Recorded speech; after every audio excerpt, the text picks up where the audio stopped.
Welcome to our program on Kardec Radio.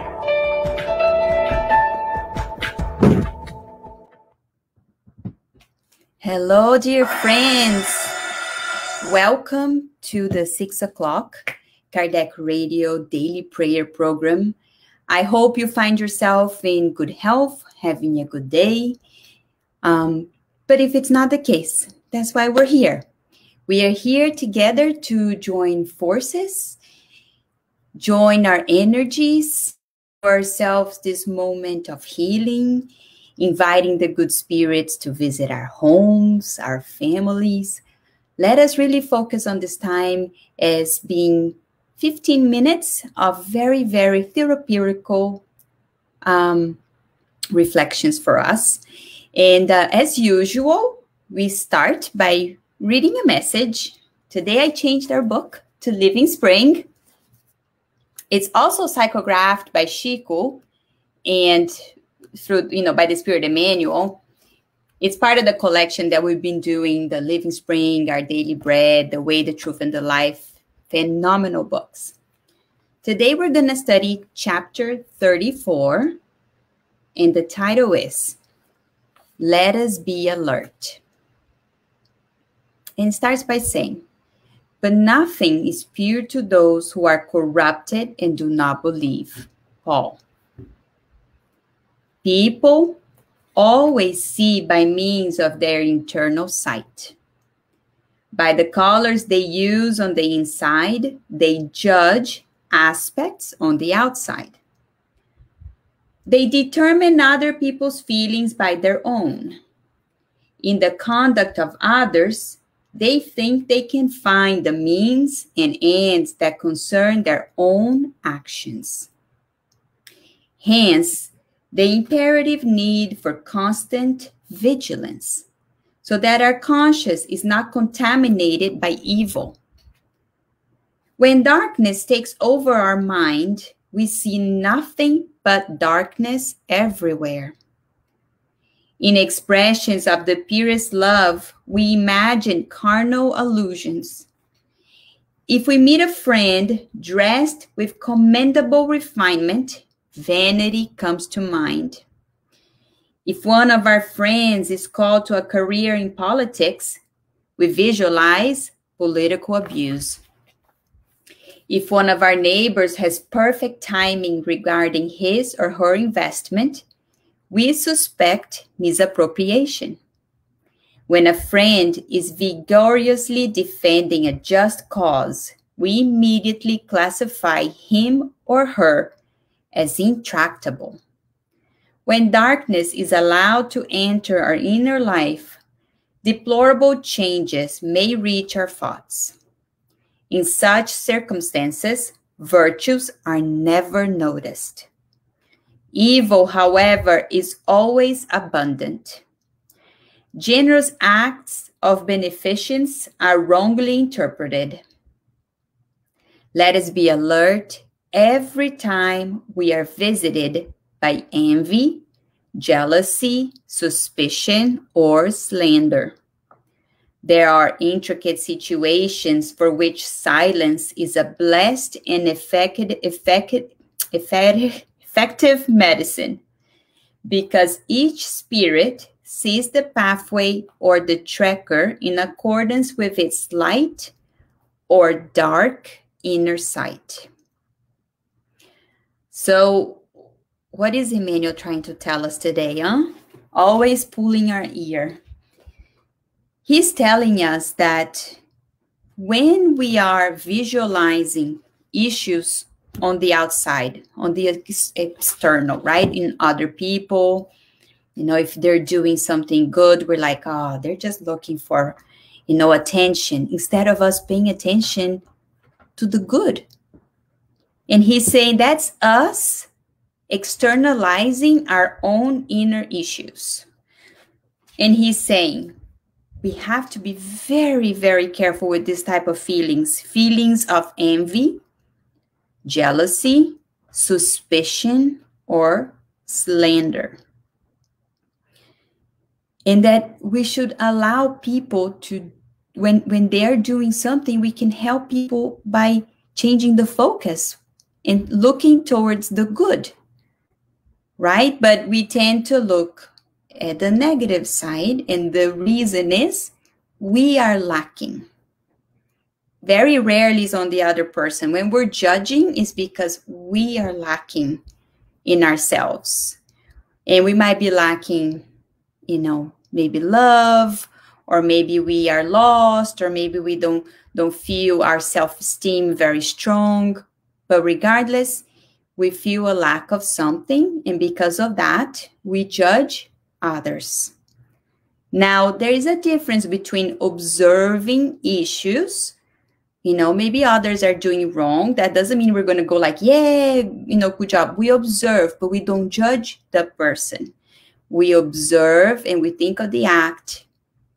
We think, is it in accordance with God? But we don't judge the people. Does that make sense? I hope it does. And if Emmanuel is telling us this, let us be alert, is because it is quite prevalent still in our society. And we know this, right? So if we think in our circles of friends and colleagues, I'm sure you can think of examples that is happening. And most importantly, we have to think of examples of issues we are doing. So if we are the ones slandering, let us be alert. If we are the ones feeling vanity, so like this example, we see somebody that is dressed very well, instead of us being like, wow, the person looks great, we feel envy. Or we want to be more than that person. So let us be alert. It is on us to change ourselves. The other people, it's on them. That's between them and God. But for us, it's us and God. I hope this chapter was good for you. If you want to reread it, don't forget Living Spring, chapter 34. And let us reflect together on this during our prayer, okay? Let us put some music.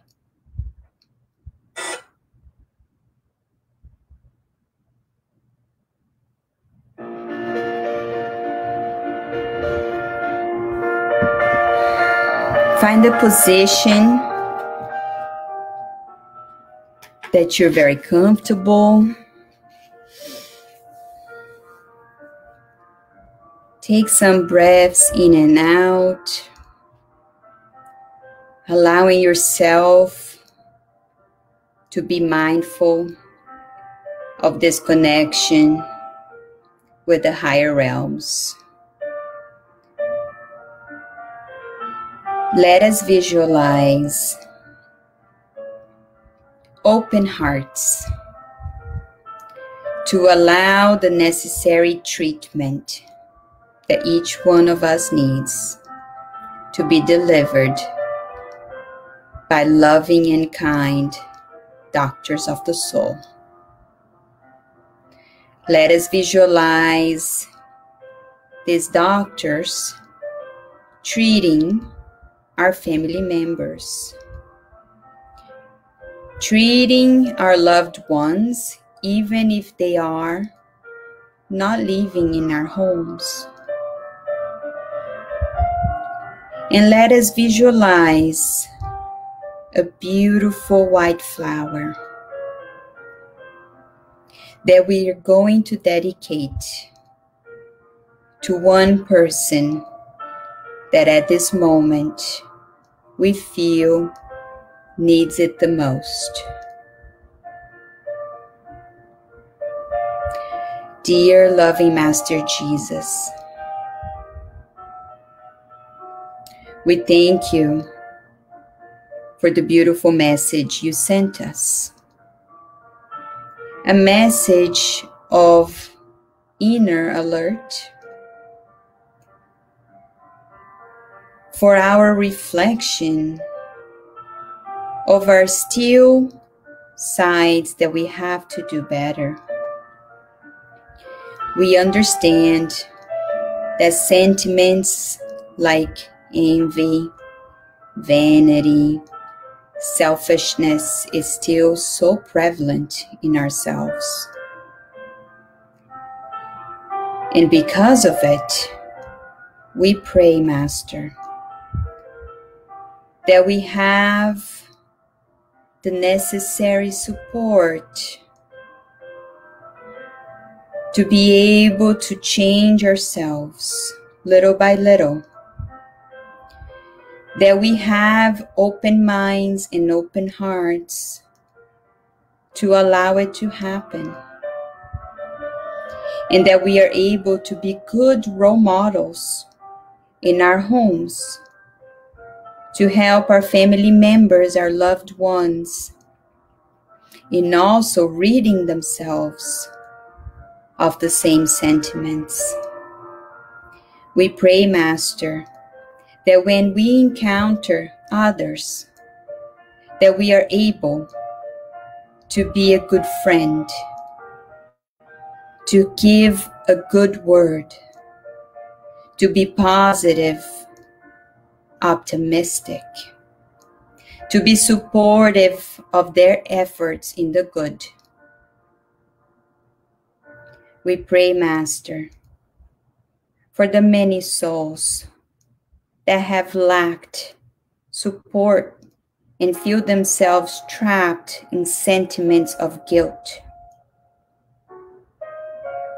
We pray that they're able to repent and feel the light shining on them, allowing for their rescue and for the healing treatment that we are receiving to also reach them. We feel so blessed, Master, to receive words of wisdom directly from your messengers. And for that, we are very grateful for Chico Xavier and Emmanuel, for the many books that together they wrote and brought to us the truth, the way, and the life. We thank you so much, Master, always from the bottom of our hearts. And with your permission and your protection, we ask to close these moments of reflection. And so be it.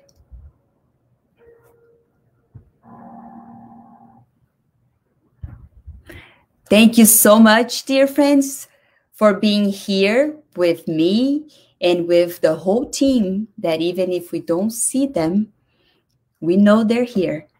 So don't forget, we have so many programs happening on Kardec Radio all the time. Tomorrow at 11 a.m. Eastern Time, we have the study of the book Good News. And if you are in the Washington, D.C. area, we have started a quick God at Home meeting at SVA parking lot, 11 a.m. on Saturdays. We had our first one today, and it was so beautiful. It was so good seeing everyone. Even though we were social distancing and we had our masks on, we still could feel you and your presence. And for the ones that join us virtually, we pray for everyone always. One day we will meet in person. And John, the chapter was, let me make sure I have it here for you. I think it was 34, 81, 34, John. Okay? So we'll see you next time. Have a good end of the Saturday. Hugs. See you later. Bye.